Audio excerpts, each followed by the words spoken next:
स्वतःलाही जगाचा मालक सोडत नाही हे सांगतोय तुम्हाला.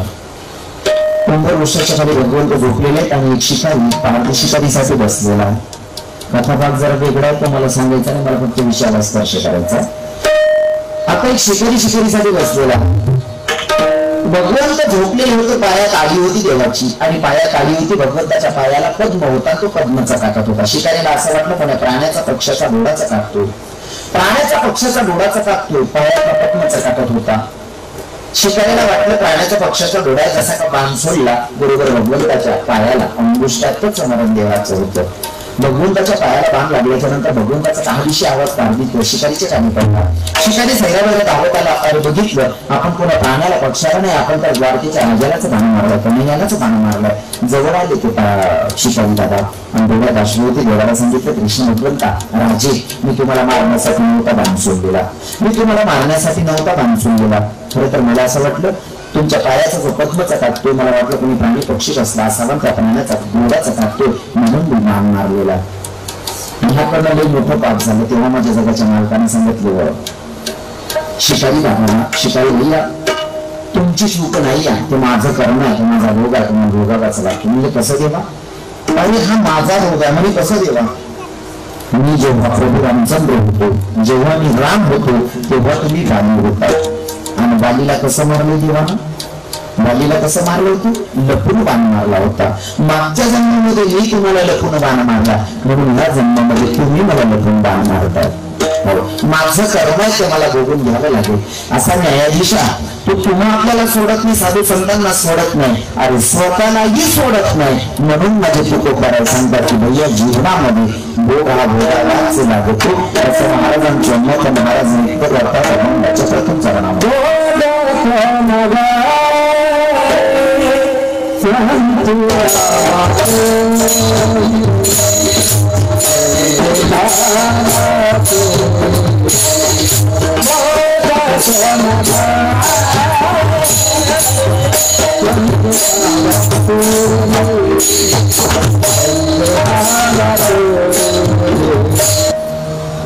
महाराज इथं करावे ते म्हणून समाधान सांगताय. भैया जीवनामध्ये जर मोठं संकट आहे, आमचा भोग आहे आणि तो आम्ही त्या प्रसंगाला तुकोबारांचा करावे ते म्हणून समाधान. मग तुकोबाई काहीतरी तुमच्या धर्मार्थातलं उदाहरण सांगा. नंतर मी स्वतः भाषा सांगण्याचा प्रयत्न करतो. कुरुक्षेत्रावर युद्ध चालू युद्धामध्ये अभिमन्यू मरण पावला. चालू युद्धामध्ये अभिमन्यू मरण पावला. अभिमन्यू मरण पावल्याच्या नंतर पांडव रडतील विशेष नाही, कौरव रडत होते. माणूस बनून जन्माला आलो, माणूस म्हणून जगता आलं पाहिजे, मरताना माणूस म्हणून मरता आलं तरी सुद्धा जीवन सक्सेस झालं समजायचं.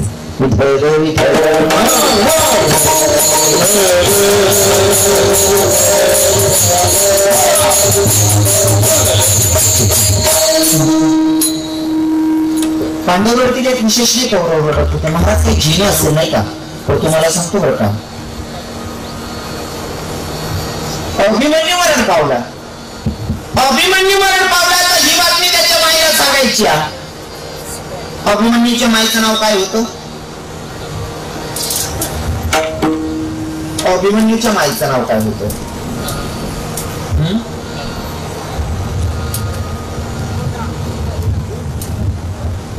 सुभद्रा. अभिमन्यूच्या पत्नीचं नाव होतं. अभिमन्यूच्या मायला जाऊन सांगायचंय सुभद्रेमध्ये, सुभद्रे तुझा एकुलता एक पोरगा मरण पावला. आता ही बातमी जाऊन सांगेल कोण? कारण माहितीचा निरोप सांगण्यासाठी सुद्धा सुज्ञ हुशारच माणूस सांगायला पाहिजे, बरोबर आहे की नाही?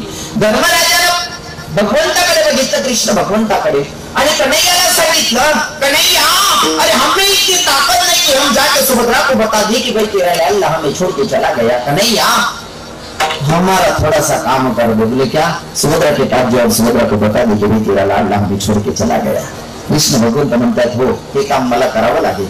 आणि तुम्हाला सांगतो बरं का, हे काम हुशारीलाच करावं लागतं आणि हुशार माणसालाच सांगावं लागतं. आता मोबाईल झाले, मोबाईलमुळे आता लोक कॉल करतात आणि लगेच निरोप देतात, बरोबर आहे ना? इथून 25 वर्ष अगोदर मोबाईल नव्हते, म्हणून माहितीचा निरोप सांगायला कोणीतरी व्यक्ती जायचा, माणूस जायचा, बरोबर आहे ना? असंच होतं ना? हो, कोणीतरी व्यक्ती जायचा. कोण? हुशार व्यक्तीला पाठवायचे तो निरोप सांगायला, असं कोणी सांगत नव्हतं. आणि तेव्हा लोकांना प्रेमही होतं, जिव्हाळाही होता, म्हणून सांगणारा व्यक्ती असं सांगायचे. जो माणूस सांगायला जायचा ना त्याला सांगितलं जायचं की भैया हा निरोप जायचं, त्या म्हातारी मेली ना तिच्या पोरीला घ्यायला जातोय किंवा बहिणीला घ्यायला जातोय, तर काय सांगायचं, म्हातारी मेली किंवा म्हातारा मेला असं सांगू नको. मग जर मुलगी असेल तर तिला सांगायचं तुझ्या मायची तब्येत सिरियस आहे, तुला भेटायची तुझ्या मायची इच्छा आहे, तुला घ्यायला आलोय असं सांगायची. मेली नको सांगू, नाहीतर पोरीला झटका येईल आणि तीच मरण. बरोबर आहे ना? म्हणून हुशार माणूस जायचा. आता नेमकं घडलं असं, माझी आजी वारली, माझी आजी वारली ना तुला मानसा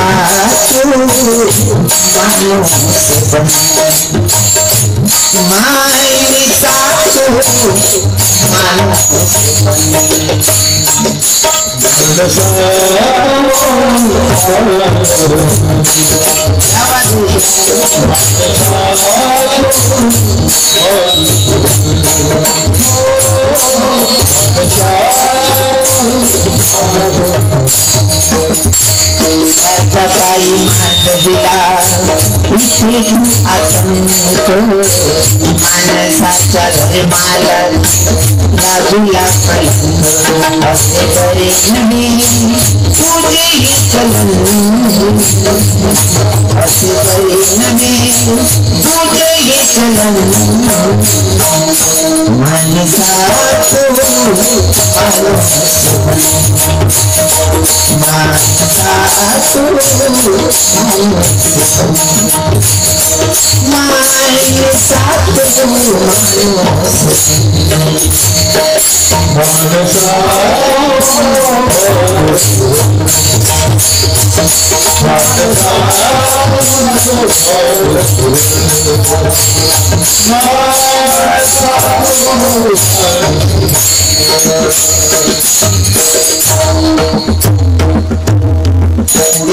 कवी सांगतो ऐका, वैर ईर्षा नफरत अहंकार त्यागना, मानसा तू मानसाशी मिसळून वागना, तर माणूस किला जतन,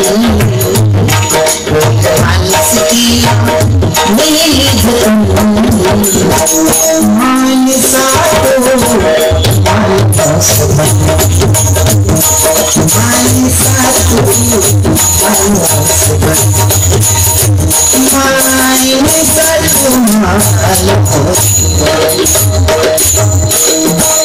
दादा लहानपणी मोठा व्यास घेतो, मोठं साहेब नाही होता आलं तरी चालेल, मोठं कीर्तनकार नाही होता आलं चालेल, मोठा कथाकार नाही होता आलं तरी चालेल. वास्तविक पाहता कौरवांना त्यांचा वंश संपवायचा होता पांडवांचा, तरी सुद्धा कौरव रडत होते. म्हणजे काय जिन असेल नाही का, आपल्या रडतील यात विशेष नाही.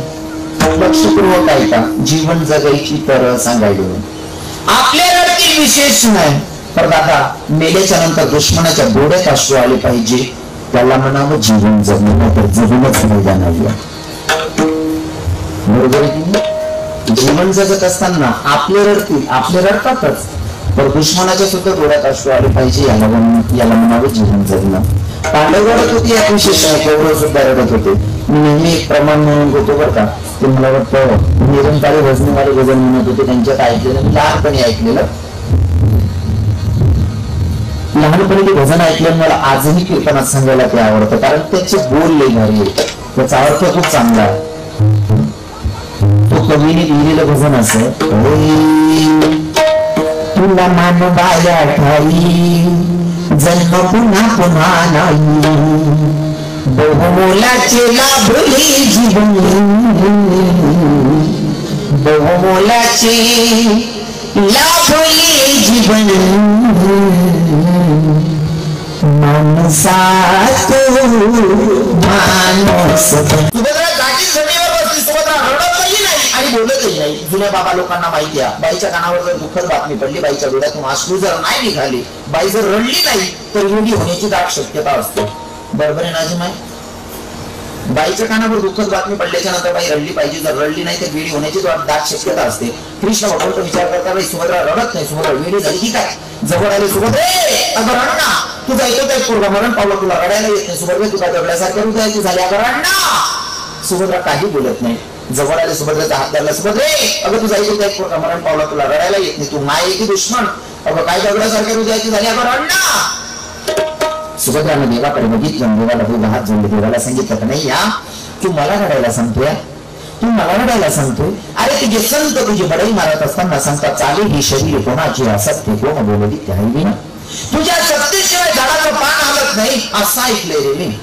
एकीकडे तू गीतेमध्ये सांगतोय ना, म्या बोलली आहे, तू बोली मी चालली, असेल चालली मी हल्ली बेकरा म्हणाली, ही स्तुती तुझीच आहे ना. अजून ऐक ना, 15व्या अध्यायामध्ये तू सांगतो ना, ममई रांशु जीव लोके जीव भूता सनातन मन श्रेष्ठानी इंद्रियानी प्रकृती स्थानी परिषदी. तू सांगतो ना, भूतलावर जन्माला येणारा प्रत्येक जीव हा माझा अंश. जर तुझे लेकर आहे, तू कोणत्याच लेकरावर अन्याय करणार नाही, हा माझा तुझ्यावरचा दृढ भाव आहे. तुझ्या सत्तेशिवाय झाडाचं पान हलत नाही असं तुझे संत बडाई मारतात, तू स्वतःही सांगतो. मला ऐकून गेला, तुझ्या सत्तेशिवाय झाडाचं पान हलत नाही, माझा मुलगा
सांगितलं, म्हणले तू जाय आणि म्हातारीच्या पुरीला घेऊन ये. म्हणजे आत्या बाईला घ्यायला काका गेला, चुलत काका. हुशार माणूस असायला पाहिजे. त्या काकांना सांगितलं, म्हणले भाऊ जाशील तर त्या बाईला घाबरवू नको बरं का, घाबरवू नको, जरा व्यवस्थित सांग. म्हणजे कसं, आणि डायरेक्ट जर सांगितलं तुझी आई आली तर पोरगी टेन्शन मध्ये अटॅक येऊ शकतो, झटका येऊ शकतो, मग जरा सुधारित भाषेत म्हणे का म्हातारीची तब्येत सिरियस आहे, तुला घ्यायला आलो असं सांग. म्हणे हो का, हो तुम्ही काळजी करू नका, मी माझ्या पद्धतीने बरोबर सांगतो. हा भाऊ गेला. गेल्याच्या नंतर मग आत्या बाईनं बघितलं, जुन्या लोकांची म्हणत मायेचं पुत्र जर बघितलं तरी बाईला आनंद वाटते, बरोबर आहे ना. आता हे तर चुलत भाऊ होता. भावाला बघितल्याच्या नंतर बहिणीला काय आनंद, आल्या पहिले चहा दिला. म्हणले दादा कुठे चालला, म्हणजे काय नाही बाई इकडे ना शेतीचे काम राहिलेत, म्हणले माहे मी बैल घ्यायला आलो इकडे विकत. आता पटला आत्या बाईला, जात असन तिकडे बाजार वगैरे भरतो, म्हणजे जात असन. मग आत्या बाई काही विचारत नाही, तो वर स्वयंपाकाला लागली, मस्त ते स्वयंपाक वगैरे केला. या भाऊनं जेवण पण करून घेतलं. गेलता कशासाठी, मैकीचा निरोप सांगायला. या भाऊनं मस्त निवांत जेवण केलं. आत्याबाईच्या दारातच लिंबाचं झाड होतं, ते लिंबाच्या झाडाच्या खाली खाट वगैरे टाकली, मस्त बाज टाकला आणि त्याच्यावर झोपले खटियावर. झोपल्याच्या नंतर हा भाऊ 4:30-5 वाजेला उठला आणि म्हणतो सखूबाई, म्हणे काय, म्हणजे चहा ठेव. मग आत्यानं चहा पण आणला. या भाऊनं चहा पिऊन घेतला, मग अंगात शर्ट टाकलं, मग म्हणतो म्हणजे सखूबाई म्हणे काय, म्हणजे तू तयारी कर. म्हणे का, म्हणे काम गेली, मी तुला घ्यायला आलो. मग हे कधी सांगणार आहे तू, कधी सांगायचं होतं. हा मग ते हुशार माणसांना काम सांगा. माझ्या आजीला स्मशानात घेऊन गेले किंवा माझी आत्या येत होती तिकडनं, हे सांगताना तो हुशार माणूस असला पाहिजे. धर्मराजाला कन्हैयाकडे बघितलं, कन्हैयाला सांगितलं, कन्हैया अरे हमें इतनी ताकत नहीं, बस हमारा थोड़ा सा काम कर दे. सुभद्रा के पास जाओ, सुभद्रा को बता दे कि मैं तेरा लाडला हमें छोड़ के चला गया. कृष्ण भगवंत विचार करतायत की काम तुम्हाला करावं लागते. कृष्ण भगवंत विचार करतायत, चालतायत, पण मनाशी संवाद साधतायत स्वतःशी आणि विचार करत होते. भैया आता सुभद्राला जाऊन सांगायचं की सुभद्रे तुझा एकुलता एक पोरगा मरण पावलाय, तुझा एकुलता एक पोरगा मरण पावला, ही बातमी मला सुभद्रेला सांगायची. जर जेव्हा सुभद्रा ऐकेल ना, सुभद्रा स्वतःची माझी गचंडी झाल्यानं मला मारायला उठते, स्वतःची केस उठते, काय करेल ना काय नाही, भरपूर प्रश्न देवाच्या मनात येत होते, चालत होते, विचार करत होते. सुभद्रेच्याकडे जात आहेत, विचार होते मनामध्ये काय. सुभद्रेला जर सांगितलं सुभद्रे तुझा एकुलता एक पोरगा मरण पावला, सुभद्रा स्वतःची केस तोडेल, माझी गचंडी करेल, मला मारायला उठेल, काय करेल ना काय नाही, भरपूर प्रश्न होते. गेल्या गेल्या देवाला सांगायला सुरुवात केली. सांगताना पण हुशारी असते बरं का. सुभद्री तुझा अभिमन्यू गेला, दादा कुठेही गेला, अजून कुठे युद्ध चालू आहे, युद्धाला पाठवलं का, म्हणजे नाही ग बाई, तुझा अभिमन्यू आपल्या संध्यांना सोडून कायमचा गेला.